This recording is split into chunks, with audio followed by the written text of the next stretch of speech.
up, it's Steve from that old Yorkshire geek, and it's time to review Star Trek Strange New Worlds, Season 2, Episode 5, Charades. Or as they say in America, Charades, buddy.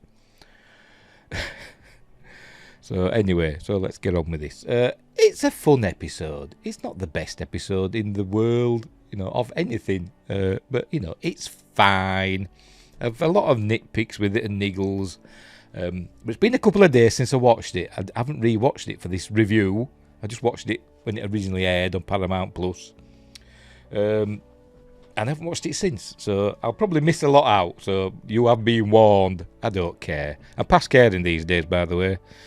Right, this is my first video back after a brief hiatus or sabbatical, whatever, a week. I've had a week off.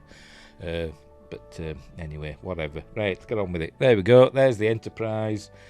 We're doing the... is it going to work? Are you going to start? Are you going to do anything?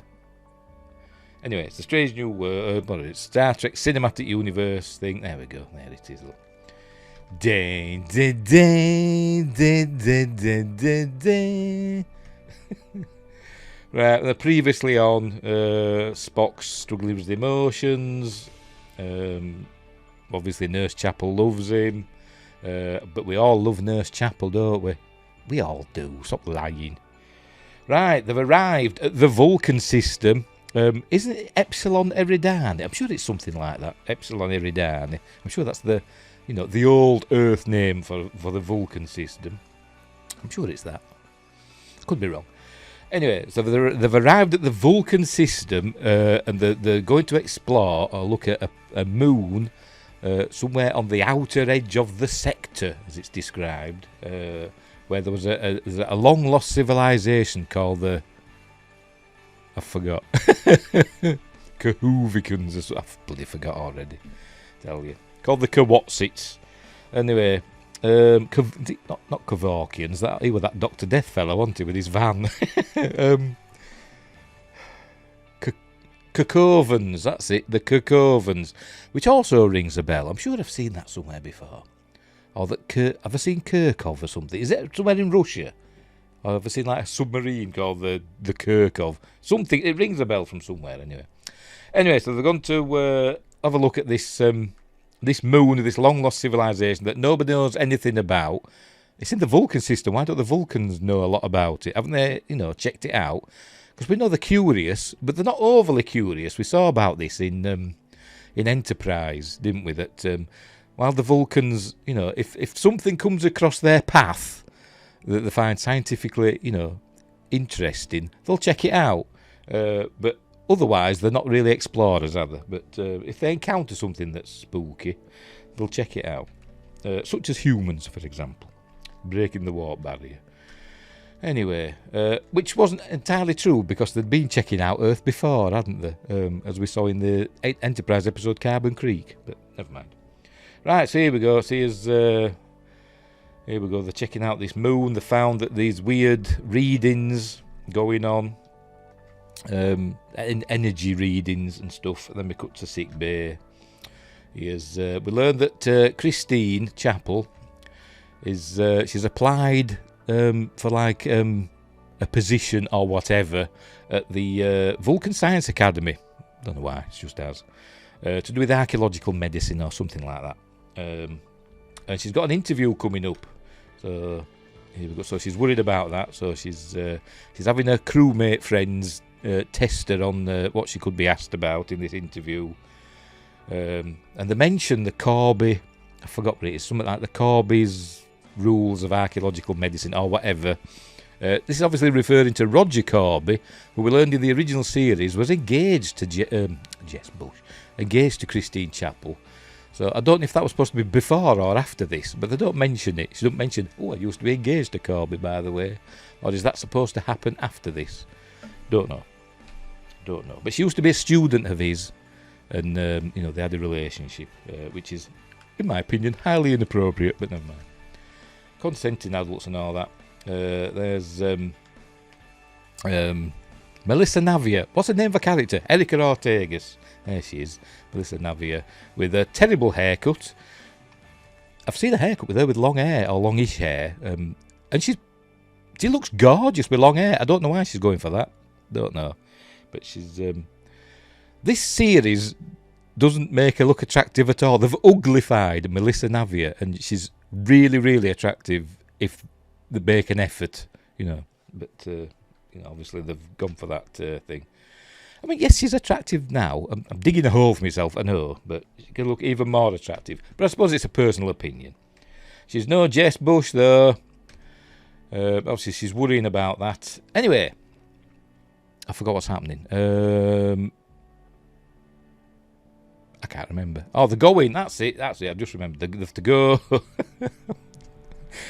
They have to go and fly a shuttle to check out this energy anomaly over this. I forgot the name of it already. Kukovian place. And Spock were going to fly it, but Pike has decided to send along Nurse Chapel because of her expertise in all that stuff. But we're also learning that there's slight awkwardness between Spock and Chapel because of they've got affection for each other, but they don't want to show it. Particularly Spock doesn't want to show it, obviously, because of his relationship with T'Pring, the lovely T'Pring, who we're going to meet soon. Again, and there we go, there he is, walking through the corridors of the Enterprise. He's in the captain's quarters now. Obviously, he's cooking, not Spock, Pike. I did a joke the other day. I said if Kirk was Captain Hornblower, then Pike is Captain Cook. Yeah, hilarious. Anyway, here we learn. It gets reiterated that we'd learned about this in Enterprise before, but he uses like nasal inhibitors or nasal numbing agents or whatever so he can't smell humans, because apparently to Vulcans humans are a bit whiffy. But we learned about this in Enterprise because T'Pol did something similar. I think she stopped doing it eventually because she got used to it. She even got used to the smell of Archer's dog. What's the bloody name now? I can't remember. Anyway, whatever. The dog. The beagle. But she got used to it. Anyway, so we'll learn about that again. So we can't smell the herbs. It says you always use fresh herbs, not synthesized ones. There you go. What? Oh, right. We're in another meeting. And Sam Kirk is there. We haven't seen him for a while, have we? Sam Kirk. Obviously, James T. Kirk's older brother. I think his older brother. Or younger brother. Whatever. His brother, anyway. And he leaves a mess, as you can see. He's got crumbs and stuff on his next to his plate. And obviously, this is driving Spock mental because he must have some sort of, OCD going on. But he doesn't say anything. I think he just clears up. Just tidies up the mess and doesn't say anything, controls his emotions. It was seen as one of his social obligations. This is how he sees it. He sees his duty and social obligations. So he feels it's an obligation for him to, socialise with his crewmates. This is obviously people are saying, why is he hanging out with these women? But I think this is basically just the A shift. It's the A shift get together, isn't it? The primary shift of the crew, and they just happen to be all women apart from Spock and Pike, obviously. As is the norm in modern Star Trek. I'm not saying anything. I'm not having a go.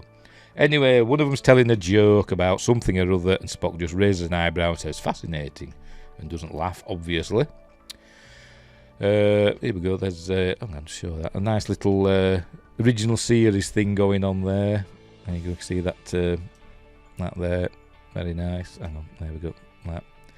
Obviously, the same design as we've seen in the original series, which is cool. I'm pressing the wrong button. Why am I moving that for? I'm moving wrong bloody thing. Oh dear. It's not live, but what the heck. Right, where were we? I can't remember who he's talking to. He's talking to somebody, obviously. Does it tell us? Oh, right, he's on the phone to T'Pring, the lovely T'Pring. I might have said this before, but for a lot of years, for some reason, I thought it was T'Prini. I don't know why. I don't know where I got that from. T''Prini. I don't know where I got that from, but obviously it's not. It's T'Pring. I was corrected not recently. Obviously, I've known for donkey's years that it's T'Pring, but for a long time I thought it was T'Prini, which I think sounds nicer. But anyway, never mind. So there she is. There's a dinner obligation he's got to do, because remember, they're going to get married, they're engaged. Remember, in this timeline, remember, by the way, we're not in the, no matter what the producers tell us, we're not in the original series timeline anymore. That's been changed. We know all that from the episode a couple of weeks ago, where we learned that Khan is still a kid in the 2020s. You know, he hasn't gone on the Botany Bay in 1996. So it's a new timeline, no matter what the producers say. It is.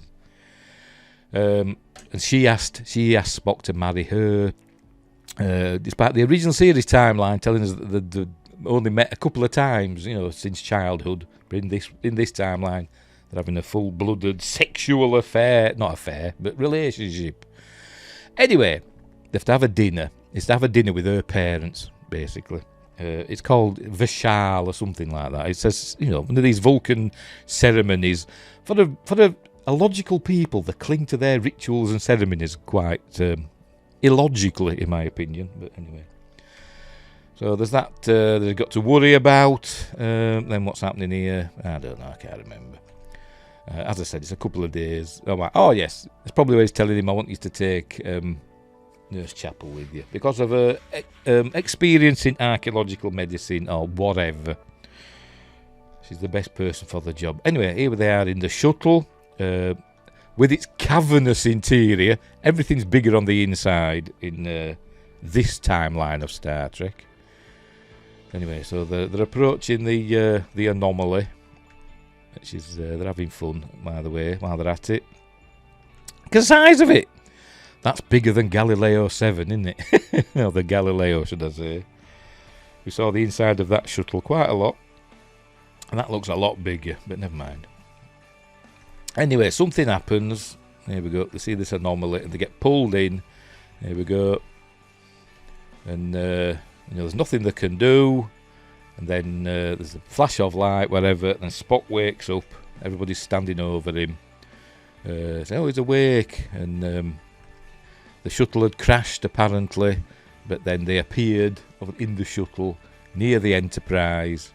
And they'd been rejuvenated. I think technically, probably they've been killed. I think in the shuttle accident with the crash. But obviously, we learned that the Kakovans had cured them. Oh, cracky! I forgot to mute it, didn't I? Mute. There we go. And we learn. We're going to turn around. There we go. They'd turned Spock human. They'd removed his Vulcan half. Don't know why. Just did. You'd think, by the way, he's looking in the mirror there, by the way, which is why that's the wrong way around. It's nothing I've done. So he learns he's full human now. He's not half Vulcan, half human. You'd have thought that they made him a full Vulcan, wouldn't you? Being in, you'd have thought they've had more experience with Vulcans than humans. Maybe not. But obviously not if Vulcans have not checked out this anomaly before. The only other person in the shuttle with him was a human, as in Chapel. So they went by that template and they made him full human and removed all his Vulcanness. So wonder they didn't make him a woman, innit? You'd have thought so. Spock coming to terms with being a woman. Human woman. He'd have been kicking ass, wouldn't he, in this day and age? He wouldn't have been putting lipstick on and eyeliner. Although I think he might use eyeliner already, but never mind. Right, so that's this episode's hook. Spock's now fully human. Personally, I think they should have made him fully Vulcan, to be honest. And having come to terms with him realising that he needs his human half to function properly. That's why I'd have gone for it. Anyway. And he'd, exposed the Vulcan, basically racism towards humans, with T'Pring's family, fully embracing the new fully Vulcan Spock, and not putting him down because he's half human. But anyway, that's not what happened. So here we are, the opening credits. I do like these opening credits, by the way, apart from a couple of shots in it that do me head in. But anyway, off we go. Right, so, she's checking out the shuttle, is number 1, Una. For some reason it's dark, don't know why. This is where I think they learn that the shuttle and the crew aboard it had been repaired. Kind of reminds me of that episode from Enterprise, Dead Stop, where they arrive at that automated station that repairs the ship after the minefield incident, the Romulan minefield incident. It repairs the Enterprise. Basically for free. They ask for, something inconsequential, does the AI, but it really wanted one of the people. I'm going off on a tangent, I know, but it took what's his face, Mayweather, took him to be part of its computer core and replaced him with basically a dead clone of himself, of Mayweather. That was its real payment. But it kind of reminded me of that, and I'm wondering, did the Cacovans build the Dead Stop station? Don't know, because it's kind of a similar vibe to it. Anyway, they find this little calling card there. Don't know why that's there. Maybe it's it's their card that they've left because it's got instructions about how to contact them. As I said, it's like a card saying, if any problems, give us a ring, or maybe it's give us good feedback. But they don't want to be contacted. But anyway, whatever. They say no contact is no thanks are necessary. Anyway, they find a way to contact them, the Cacovans, and they get in touch with this entity. It's all swirly, misty stuff that calls itself Yellow. We see another one later on that's called Blue, although they're not actually those colours. Maybe it's just the way the universal translators worked. I don't know. We don't even know if these are the Cacovans. It says they are something that we are of Kirkov or something like that. So it was suggested by my good friend Windgrace. Check out his review. That it could be like an AI left behind that's like looking after the Kirkovian, stuff. But anyway, that's an interesting notion. Anyway, they basically fob them off and say, there's nothing we can do about it, blah, blah, blah, you're on your own. We fixed them, etc. Cope, basically. So Spock's got to put up with him being fully human. There he is, being fully human. Obviously his hair's changed. His hairstyle, it's not part of his DNA. But obviously Vulcan hair is part of their DNA. Stupid, isn't it? Anyway, so there he's smiling and being... it's described as being like a surly teenager. And even though it's supposed to be, it's pushing 30 now by this time. Mid-20s are probably best to say. Maybe that's teenage years for a Vulcan. I don't know, because remember they live longer than us, don't they? But it's not... It kind of does me head in, this episode, to be honest. Although I did enjoy it, it's fun. It kind of does me head in a bit. Because have they taken away all his memories of being Vulcan then? Has he just forgotten what it's like to be Vulcan? And he's forgotten, as we'll see in a bit, he's forgotten that he was a vegetarian. And he's just constantly hungry and constantly, lashing out and stuff. Can't control his emotions, but yet we keep being told that Vulcan emotions are much stronger than human emotions. So he's had all that experience controlling his Vulcan emotions, which are more intense than human emotions, but yet he can't control his human emotions. Doesn't make sense. Right, so anyway, it says he's hungry, I think. So I think he's released back to his quarters or whatever, or he's back to duty, or go back to his social obligations. Here he is, enjoying a joke. Actually, this bit laughing away kind of reminded me the bit in Last Starfighter with Beta Unit Alex laughing at the jokes. But anyway, here he is. Here he is now. He's going to be eating bacon now. He's obviously cooking with Pike. I think that's this bit where he's eating the bacon, or is it the bit that's coming up? There we go. Lots of bacon there. So this smells lovely. So he starts eating the bacon in a bit. Here he lashes out at Sam Kirk's crumbs and stuff, and he says, tidy up after yourself. He gets really angry. I'm pressing the wrong button and I'm skipping too far. Hang on, let's go back again. Oh, there we go. Let's see him lashing out. Shouts at him in a minute. Come on. Why are you not showing it? Or maybe it's doing it in wrong order. Yeah, I think it's doing it in a different order. It's mixing up this little montage. I think it's mixing them up a bit. He's still laughing at the jokes, and they're all laughing with him. There's eating the bacon. This is delicious. Forgotten he's vegetarian. Obviously, memory must be DNA'd as well. There is telling Lieutenant Kirk to tidy up after himself. Still laughing, eating the bacon, stuffing it in. Look, can't get enough of it, look. He's forgotten he's vegetarian. Are Vulcans vegetarians by choice then? Or is it because, you know, of the way their biology? I mean, could his stomach digest meat? I don't know. Does he have a four-chambered stomach? You know, like other... vegetarian animal like cattle. And I don't know, I'm waffling. There he's having a good drink of that, whatever it is. Is it a I forgot they've got some sunspot. I forgot what it is now. Whatever. Here he is getting cross at Sam Kirk, doing the Kirk thing, isn't it? Which is amusing. Right, so now he's having words with Laan. Whose quarters is it? Oh, this must be Pike's quarters, maybe, or is it some sort of? Is it Pike's office? It might be Pike's office, or the ready room, or whatever. Because there's a saddle there, base. There's a saddle. I think I mentioned this before, haven't I? Is it Tango's saddle? Don't know. We've got some other stuff here. I don't know what all this stuff is. Maybe it's relevant. Don't know. Probably not. Anyway, so he's talking about how he's struggling with his emotions and all that. I don't know why Laan's giving him this advice. You'd think it'd be number one, wouldn't you? She's, obviously second in command. She should be helping him with this stuff, but no, Laan's giving him advice about controlling his emotions and, basically coping with things. This is Chapel. She's trying to find out a way, because obviously the Cacovans won't help them. So she's got to find a way herself to get Spock's Vulcanness back.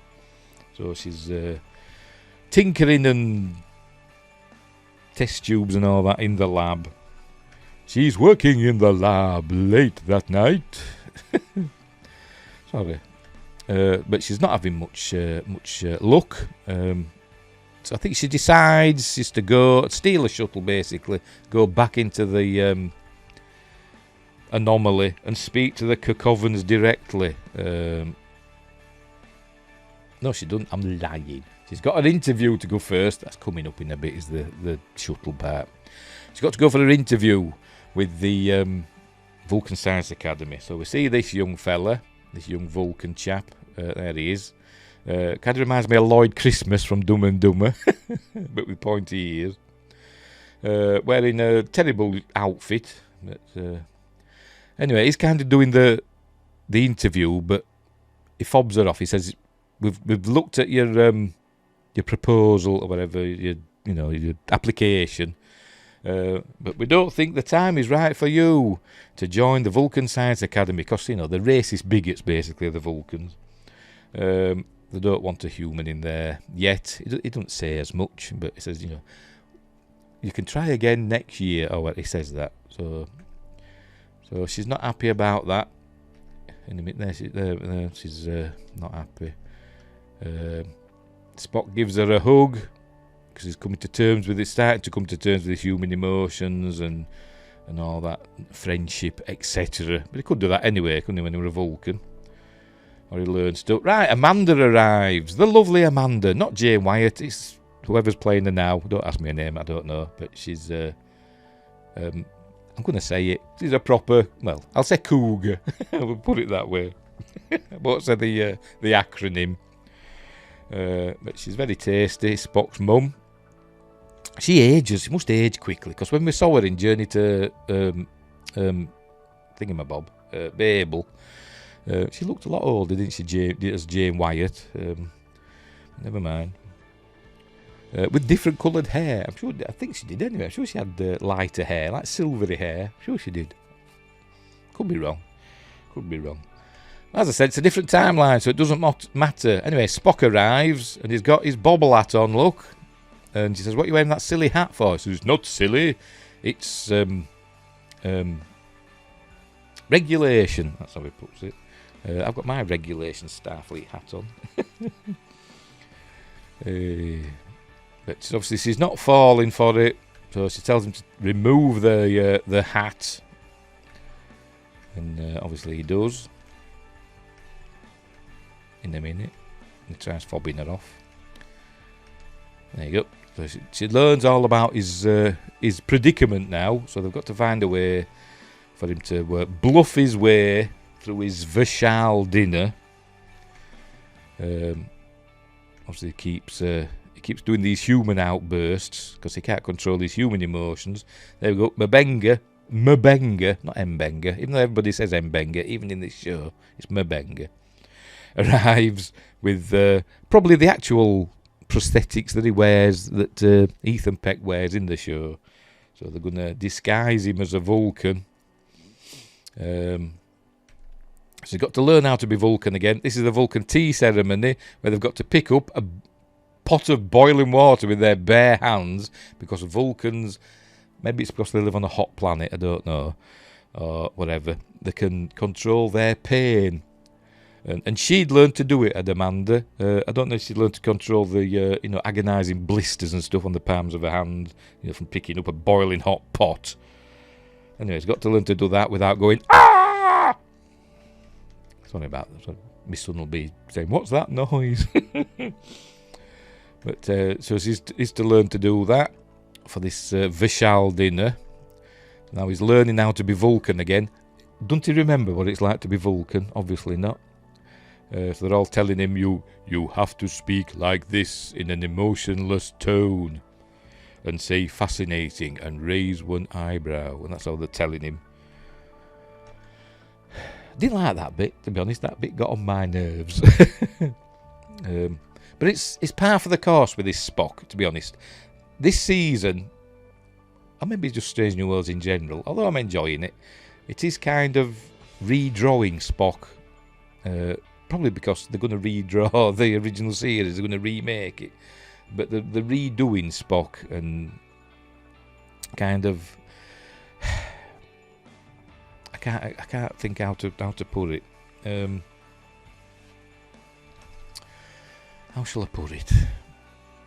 They're kind of remoulding him. When we saw him originally in the original series, he was kind of already, a fully moulded character, wasn't he? He was there. He was Spock, the Vulcan. We later learned he was half Vulcan. Actually, at first we learned one of his ancestors was human. We didn't know at the time that he was half human, but I think in the Where No Man Has Gone Before, he said, the fact that one of my ancestors was human, whatever. But then we learned his mother's human, but he was a fully developed character. He didn't need any development. He was just there, and he was Spock. He was the first officer. He was a scientist, etc. And he was brilliant and ace and all that. Bit of a Mary Sue, to be honest. Although he did have problems pretty much in every episode with him losing his temper or getting affected by some alien life force or spore or whatever that made him lose his shit. Anyway, so we still got to get ready for this Vishal dinner. There's his... yes, there's a bit where he's got to mind meld with his mother. They've got to share a memory, and she's basically showing him how to bluff his way through what to do. Obviously, he doesn't remember how to do a mind meld either, obviously. But obviously, he's not really mind melding with her because he must have lost all of his Vulcan psychic powers now as well. Has he got full? I mean, are Vulcans, full Vulcans, like properly psychic? Like a full Betazoid is properly psychic, but yet Deanna Troi was just an empath because she was half Betazoid. So are his psychic abilities less so than another Vulcan? I mean, are his mind melds not as deep as a proper Vulcan mind meld or something? I don't know. Would Valeris have been able to block him out for him? She should have been able to, really, shouldn't she? But never mind. So he's got that down, so he's got to do that. Obviously, he's still worrying about it. Is this Christine still trying to figure out what to do about getting his Vulcan DNA back? They never mentioned the transporters. What is transporter pattern trace or whatever still be in the computer after his last transport? Couldn't they just put him through the transporter and have the transporter reintegrate his Vulcan DNA? Or does it not work like that? Probably. They could have at least mentioned it, couldn't they? They could have said, can't we run it through the transporter and have the transporter chief or Dr. Mabenga say, that's not how the transporter works. Or, I don't know what that's supposed to be Mabenga, but it sounded more like Chekhov, didn't it? But he's not on board yet. Oh dear. Anyway, right. So she's going to get help from Ortegas. I want to call her Melissa Navia because she's got a name that sounds like she should be on the crew of the Enterprise. Her actual name. So they're going to take a shuttle and go and check out the anomaly. Right, he's ready for his Vishal dinner. They're having it on the Enterprise. Kind of a bit of a bottle show, this, isn't it? They're having it on the Enterprise. Remember, they're in the Vulcan system, luckily. So they didn't have far to come. But where are they in the Vulcan system now? They were over by that, well, they're by that moon, aren't they, that's in the outer edge of the sector. So how did Amanda get there? We saw a beam on board. So did she beam from another ship? Or did she beam from... Well, it must have been from another ship, because they're too far. They must be too far from Vulcan itself for it to beam on board. I know it's another timeline, whatever, but transporters have a limited range. I think it's like 20,000 kilometres or something. I think that's what the range is for a transporter. It's obviously more than 20,000 kilometres from Vulcan if they're on the outer edge of the sector. Whatever. Right, so they're getting ready for this dinner. So they're getting ready for T'Pring and her parents to beam on board. There she is, the lovely T'Pring. And the mother is here in a minute. Oh, T'Pring's first. Probably to prepare Spock. Right, so they're here at Pike's quarters. He's been busy, hasn't he, cooking? Making something with olives by the looks of it. Looks revolting to me, because I don't like olives. I think they're vile. Right, here come T'Pring's parents. Don't ask me the names, I can't remember. His name begins with S. Her name begins with T. But don't ask me what they are. Somebody said she looked like... I can't remember. Somebody famous in America. But she kind of gave me kind of vibes of Shore Agadoshlu, although she didn't have that voice. I've probably mispronounced that as well. You know what I mean, probably. Anyway, so they've arrived. They've been all stoic and Vulcan, as usual, emotionless, and kind of insulting. But that's what Vulcans do, innit? Because, you know, they're not very nice people, are they? Even though they're the human's first extraterrestrial contact and ally, they're a bit of a dick, aren't they? You know, Vulcans, on the whole. Anyway, so he's bluffing his way through this meeting. Pike offers some nibbles. Is that fish there? Looks like fish, that bit of sushi. Are they just vegetarians? They're not vegans. Maybe fish is okay. I can't imagine there being that many fish on Vulcan, to be honest. There's bodies of water in it. Maybe there is. I don't know. But you wouldn't think it would be part of their diet, would you? He's got his that's another colour we've not seen before. We've seen him with the lighter green, haven't we? Obviously he's got his gold and his lighter green. But that's kind of a darker green, isn't it? More of a almost khaki green top. Anyway. Right. Here we go. Right. I nearly said Melissa Navia again. Ortegas and Chapel in the shuttle. Is it the Galileo? Don't know. I'm lying. It's not... See, I've got this wrong. It's a Uhura. Have they all three of them gone? Maybe. Oh, yes, all three of them have gone, yes. So Uhura's there as well. They're heading for the anomaly, which looks kind of wormhole-ish, doesn't it? So is this kind of suggesting that... they live in another dimension. You know, I'm getting Prophet vibes. You know, wormhole aliens from Deep Space Nine. That's what happens there. Don't you go through the wormhole, and in the middle, if you stop in the middle, you encounter the prophets, don't you? You get a white flash of light, and suddenly the prophets are talking to you through the faces of people from your memories. Anyway, whatever. So they're going in there to talk to the aliens, the Cacovans. So in they go. And then we cut back to Spock burning his hands, pouring the water for the tea. So he gets through all that, probably biting his lip. I'd be like, oh! Couldn't they coated his palms with it? I mean, it's 23rd century after all. Couldn't they coated his palms with some heat-resistant, film? They don't think of this stuff, do they? Because they're not good writers, essentially, are they? Really. Bermanier Trek had a thought of this. They would. Really, really would. Right. So he's bluffing his way through this. Right, they've arrived at the Cacovans. It's in some... it's obviously filmed on the volume, like what Mandalorian's filmed on. It's obviously that sort of thing, isn't it? They're just on a stage, surrounded by, sparkly... whatever stuff. There we go. I mean, it basically looks like surrounded by tin foil with light shining on it, doesn't it? But very 60s. Right, so they talk to the Cacovans. They encounter one that's called Blue. Sounds exactly like the yellow, the one that were called Yellow. But you see these different colours. Obviously, that's red. The yellow there. Is that reference anything? I don't know. The ritual continues. She's still unsure about Spock, is T'Pring's mother, because she's racist, basically. She's giving him both barrels. What's happening? Is this Spock? Is he going to get cross in a minute? Is he going to lash out? No, he's bracing himself. What's he doing? I can't remember this bit. I actually thought we were going to see, in this episode, I thought we were going to see the bit that we saw in the trailer, where he does the fist bump thing. I thought that was going to be in this episode, but I don't think it is, unless I missed it. He's on his communicator for some reason. I can't remember why. It's probably super important, but never mind.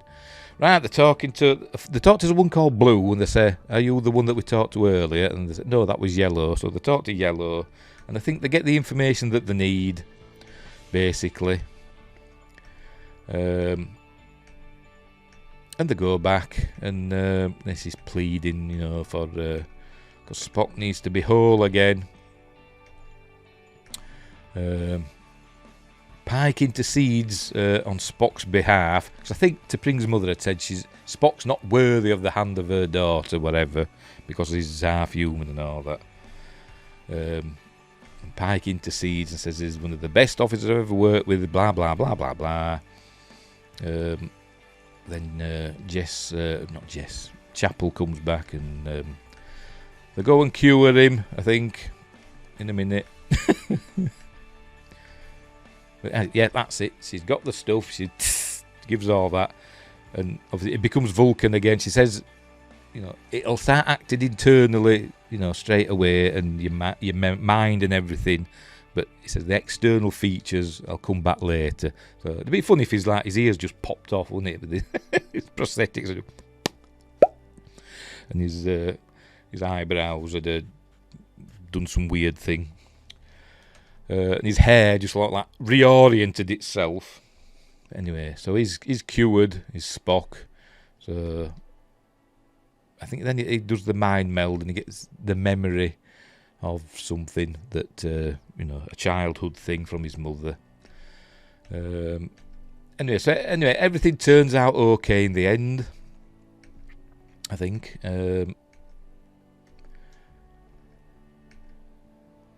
But then Spock and T'Pring, they're having a little chat afterwards, and they decide to go on a break. They decide to, they're not splitting up. They're not dissolving the engagement, but they're going on a little bit of a break.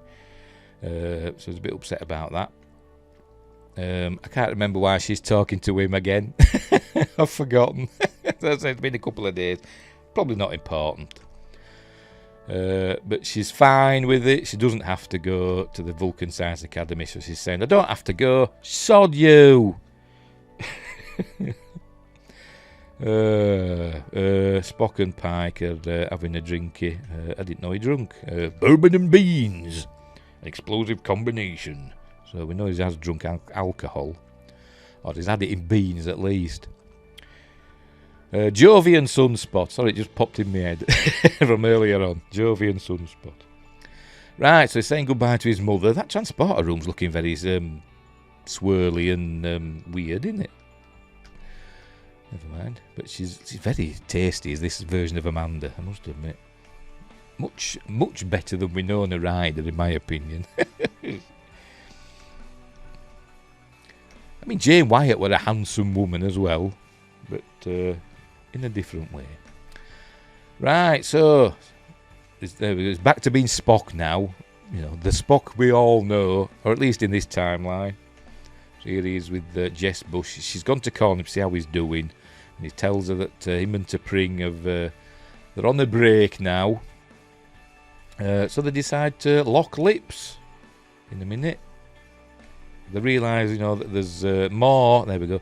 There's more to their relationship than we saw in all of the original series.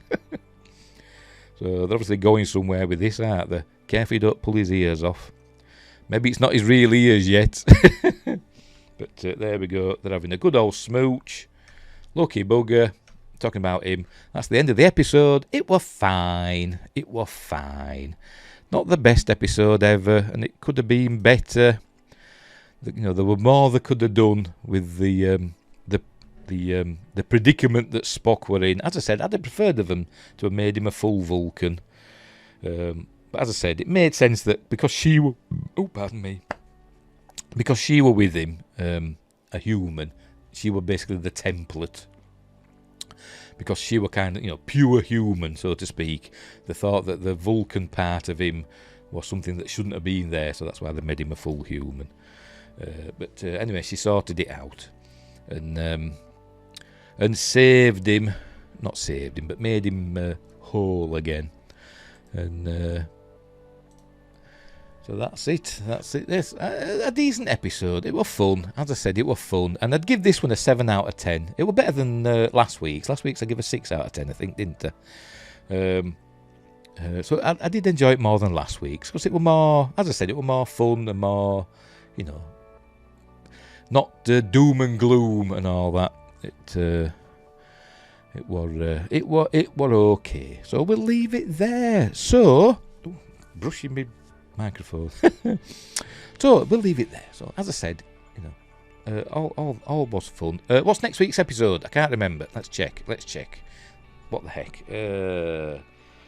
Strange New Worlds. Where are we? Wikipedia, Season 2. Next week's episode is called Lost in Translation. Alright, okie dokie. Don't know what that's about. It's got to be an Uhura episode, hasn't it? It must be, really. So that's probably what it is. By the way, T'Pring's mother's called T'Pril. And her father is called Sevek. So there we go. I just saw it on Wikipedia there. Right, so there we go. Next week's Lost in Translation. The week after is Those Old Scientists, which is the Lower Decks crossover. Anyway, right, so anyway, we'll leave it there. So, as I said, fun episode. Not the best in the universe, but, you know, 7 out of 10, which is a good score. Fine.